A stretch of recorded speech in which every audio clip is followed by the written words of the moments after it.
ja auch. 3, 2, 1, go!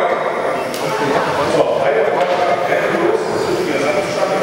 Wir sehen eine kleine Roboter, der Kühlpass, sammeln richtig schön die Teile ein, um super schön mechanische Teile einzubauen.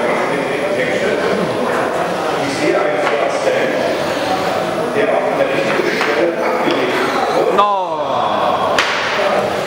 Sehr schön. Leider ist der Spotlight, der Tischler ist bei runtergefallen. Du hast es sehr, sehr schön gemacht. Hier, der dort mit einer wunderschönen, einfachen die Tischtennisbälle raus. Da hat einer der Programmierer keine Tippsender gebaut. Der Programmierer für jede Kugel in den Punkte. Ich sehe eine sehr schöne Kante mit Optik-Ingenieur. Die Vorderseite klappt raus, von beiden Seiten klappt rein. Wirklich wunderschön.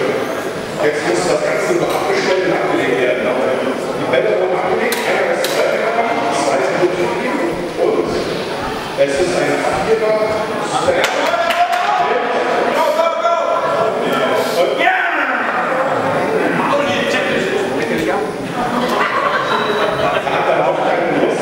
Den Punktbringer des Spiels abzulegen.